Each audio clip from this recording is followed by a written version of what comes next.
Bienvenidos hermanos a este su canal Caminos de Fe, a un video más. Les habla Johnny Saldarriaga y hoy vamos a hablar acerca de la cruz. Hoy en día desconocemos el significado de la cruz. Por tal motivo sabemos que nuestro Señor murió en esa cruz, que para muchos es como signo de maldición. Por eso debemos saber que hoy en día ese signo es el signo del cristiano. Por lo tanto, miremos qué nos dice la palabra de Dios. Entramos en materia. Primero miremos por qué murió Jesús en la cruz. Tanto el pecado de Adán y Eva como nuestros pecados personales nos merecen un castigo. ¿Qué clase de castigo? Un castigo proporcional al ser que se ofende, pero Dios es un ser infinito. Por consiguiente, nuestro castigo es infinito y eterno. La condenación así, aunque la humanidad entera hubiera muerta en una cruz, no hubiese sido capaz de reparar un solo pecado cometido contra Dios, pues aún la suma de los pensamientos o los padecimientos más bien de todos los hombres sería algo finito, pues somos seres infinitos. Para reparar semejante falta se requiere que un ser infinito repare. Solo Dios es infinito. Entonces, solo Él mismo podía reparar la falta que se cometió contra Él. Pues mira, hermanos, pues miremos que el Señor también nos habla en la palabra de Dios acerca de la cruz. Nos dice el apóstol San Juan en Apocalipsis 1:5. Nos amó y nos limpió de los pecados con su sangre, siendo Él nuestra cabeza con la pasión sufrida por caridad y obediencia. Nos libró como miembros suyos de los pecados pagados y el precio de nuestro rescate. Otra cosa, Él al acercarse a su pasión dijo al Señor, sus discípulos, o sea, al demonio: ahora es el juicio de este mundo, ahora el príncipe de este mundo será arrojado fuera, y yo, si fuese levantado, todo lo atraeré hacia mí. Juan 12:31. Y así el demonio pierde poder sobre el hombre, y a partir de ese momento es como un perro amarrado, solo muerde a quien se le acerca. Por eso, hermanos, muchas veces ese es el temor del demonio, sabiendo que él perdió. Jesús nos rescató con su sangre en la Santa Cruz. Entonces lo podemos ver también en muchas formas. Durante siglos se ha visto en los exorcismos, cuando se le impone la Santa Cruz al poseso, gritan, se estremecen, les da miedo, y son los demonios. Pues Jesús también es claro, porque lo dice así en Mateo 10:38: el que no toma su cruz y me sigue no es digno de mí. Muchos dicen, no, es que la cruz es maldición, que porque anteriormente en Babilonia la cruz se usaba como un signo de perdición, pues de maldición, porque ahí donde se colgaban a todos los que eran asesinos y ladrones y en fin, y pues los romanos hacían toda clase de abominaciones contra estas personas en estas cruces. Pero miremos qué dice más el Señor en Mateo 16:24: el que quiera venir detrás de mí, que renuncie a sí mismo, que cargue su cruz y me siga. Es muy sencillo, porque pues hoy en día la cruz todos lo llevamos según nuestras obras, nuestra vida cotidiana llevamos una cruz. Vienen las dificultades y por lo general a veces renegamos de ella, renegamos de por qué tenemos que cargar con algunas cosas, y nos damos cuenta de esto. Debemos también sufrir como Cristo padeció. Esta vida está llena de sufrimientos, pero no es llevadera siempre y cuando pidámosle al Señor ese discernimiento, la gracia de poder cargar esa cruz como Él pudo hacerlo gracias a Simón de Cirene. Yo en lo personal, yo uso esa frase en mis oraciones.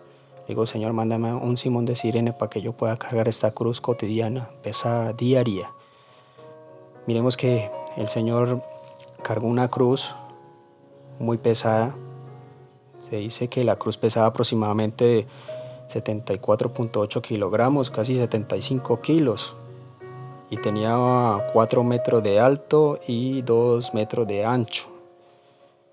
Y por lo tanto, pues miremos que no era fácil llevar una cruz, y más los padecimientos que llevaba nuestro Señor, pues la fatiga, tal vez por falta de sueño, tal vez porque el Señor en su ayuno no comió, perdió casi todo el 100% de su sangre en la flagelación, en la corona de espinas, en llevar esa cruz, empezando que se le hizo en una llaga en su hombro derecho, y más a lo que el soldado lo hirió.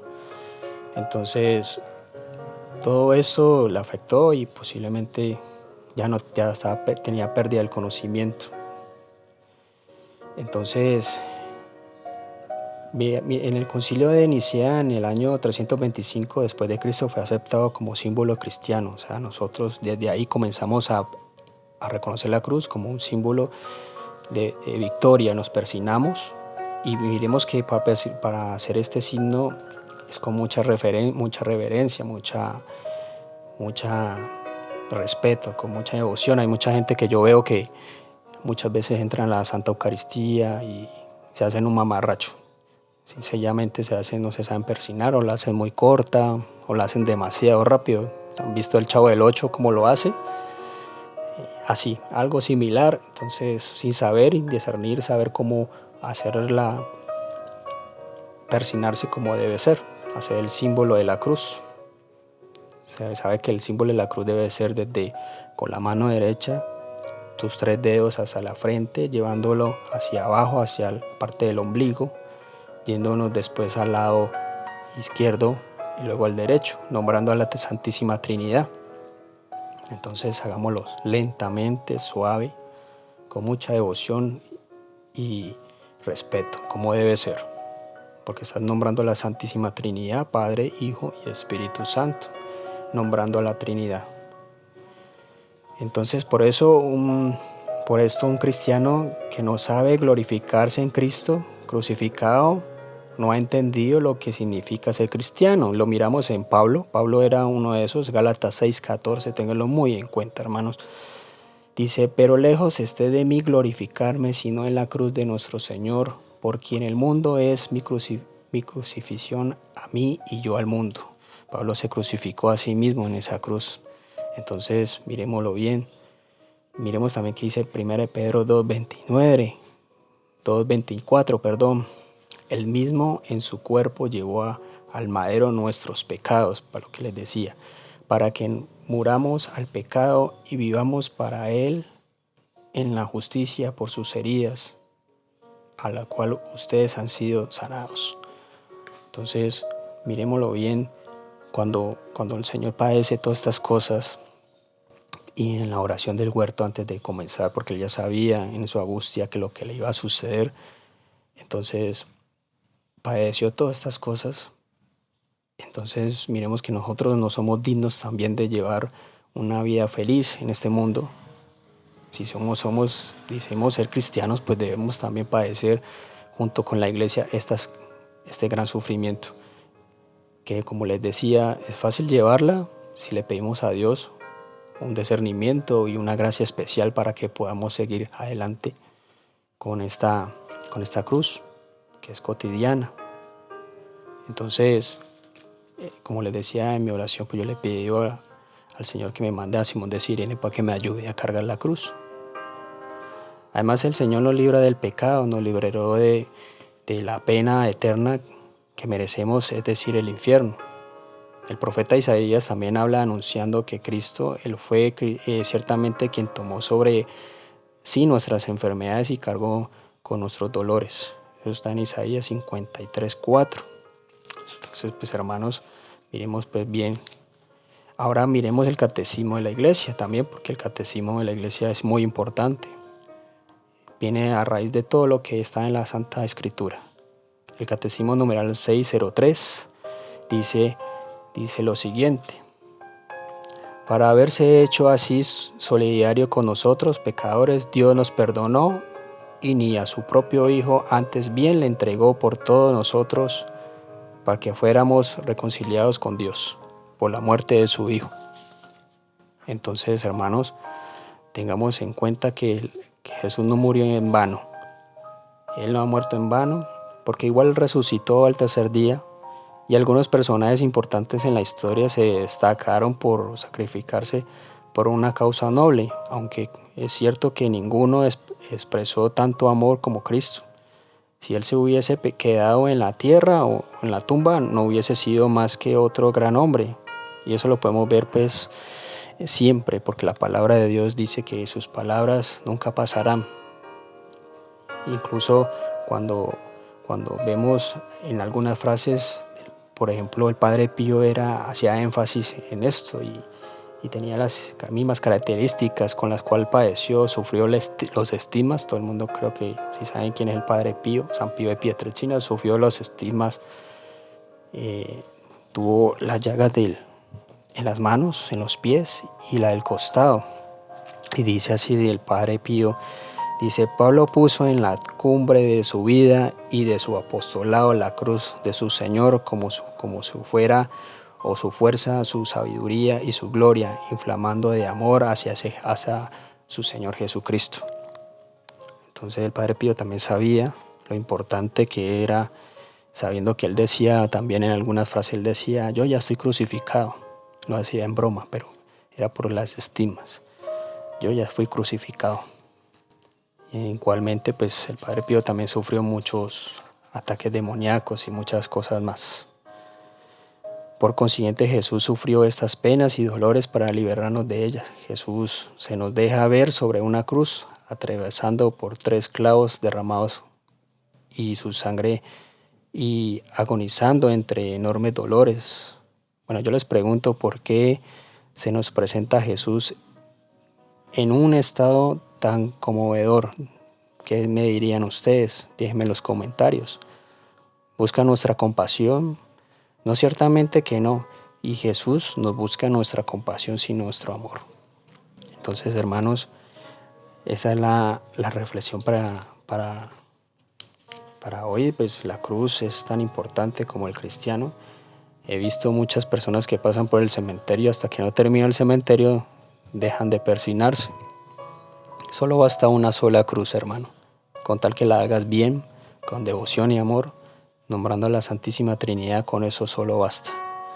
Entonces miremos que a los fieles difuntos también en oración le podemos dar la oración, pero igualmente es bíblico. Ya sería otro tema, ya lo sería explicarlo acerca del purgatorio y estas cosas. Pero miremos que también muchos no sabemos discernir la cruz y la hacemos mal. Igualmente en la Eucaristía, o cuando vamos a hacer oración o leer la palabra de Dios, es muy bueno también hacer el signo de la cruz. Por este signo vencerás, está escrito, lo dijo un gran emperador, que la cual pues fue convertido. Entonces cuando pasen por la iglesia también hacer el signo de la cruz.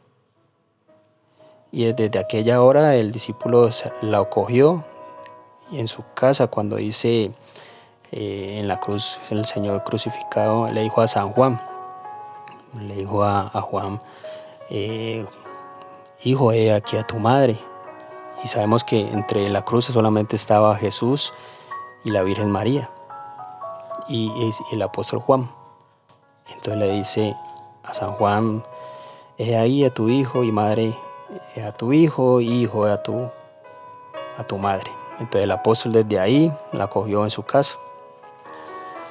Por lo tanto, miremos también que la Santísima Virgen María también, como madre, tuvo que haber orado mucho. La Escritura no dice que ella oró, pero era una mujer extremadamente santa, llena de gracia, como la llama el ángel Gabriel, por medio de Dios, que le mandó a decir. Aparte de eso, que le dice que ella es reina, porque le dice, la saluda como salve. Salve es un saludo al rey o a la reina. Por lo tanto, miremos que la Santísima Virgen María es reina, es salve, al saludo de parte de Dios al ángel. con el cual el ángel la saluda, le dice salve María, Dios te salve María. Y pues por lo menos para los judíos en ese tiempo la reina era la madre del rey y más no la esposa. Si quieren saber un poquito más acerca de eso, pues eso está en Primera de Reyes 2:19. Entonces pues miremos lo que pues nuestro Señor deja muchas enseñanzas por medio de la Santa Cruz. También le dieron vinagre y cuando Jesús lo tomó dijo, todo está cumplido. Inclinando la cabeza entregó su espíritu y pues murió. Miremos que también en la cruz el soldado que lo hirió se dice que él era un poco ciego. Cuando le cayó agua y sangre del costado, él se arrodilló, cayó al piso y desde ahí su vista mejoró. Su nombre era Casio. Por lo tanto, pues este soldado se convirtió. No hice mucho más en el Evangelio, ni tampoco lo nombra, simplemente son relatos apócrifos. Pero por dogma de fe la Iglesia ha aceptado que son cosas que posiblemente tuvieron que haber pasado. Entonces en la cruz también vemos que más adelante, cuando les decía acerca de Gálatas 6:14, que tuvieran muy en cuenta eso, que hay que glorificarnos, como lo dice Pablo, en nuestro Señor Jesucristo en esa cruz. Entonces, hermanos, hagamos énfasis en eso y recordemos a nuestro Señor cada vez que vamos a recibir la comunión en la pasión y muerte de Él, ofreciéndole por todos nuestros pecados, nuestras dolencias, nuestra miseria, reconociendo que nosotros no somos más que miserables y diciéndole a Él que nos recoja para que no seamos más miserables, sino que lleguemos a ser perfectos como es el Señor. Por eso el Señor dice que en Timoteo 3:16 que toda escritura es inspirada por Dios para que el hombre sea perfecto. Por eso debemos saber leer la palabra de Dios y ante todo, pues, como les decía, la bendición sobre todo antes de comenzar la escritura, hacer la oración, llamar al Espíritu Santo y muchas veces podemos hacer la bendición a las comidas, no olvidemos eso también, dándole gracias a Dios por los alimentos. Incluso cuando nuestros hijos se van para algún lado, darle la bendición sin falta y viceversa. Las familias anteriormente hacían eso. Ya todo esto se ha perdido por hoy en día del modernismo, este modernismo que nos está acabando, y por lo general pues la iglesia también se está apagando, entonces no siendo más hermanos. Y entonces miremoslo y hagamos énfasis y reflexionemos ante todo esto. Como les decía, la iglesia se está apagando es porque precisamente falta de evangelio, falta de reconocimiento, de conocimiento también, y de hacer ni las cosas y más oración. Por este cisma que se viene a orar mucho y por lo que dijo la Virgen en Fátima, pues ya se está comenzando a dar. Vendrá una nueva iglesia dividida, entonces ya no habrá Eucaristía. Entonces, ¿qué harás, hermano, cuando no lo haya? Entonces, cuando cambien las palabras del pan y el vino, ¿qué vas a hacer? ¿Dónde vas a ir? O cuando ya Jesús ya no esté en la Eucaristía. Entonces, debemos estar preparados porque ya se viene el cisma y la herejía en la iglesia. Es una triste realidad que no podemos tapar el sol con el dedo porque ya las profecías están cumpliendo. Entonces, mis queridos hermanos, espero que les haya gustado. No olviden suscribirse al canal, darle me gusta y compartir. Y darle clic a la campanita para que te llegue las notificaciones cuando te suba un video más. Que Jesús y María te sigan bendiciendo. Paz y bien.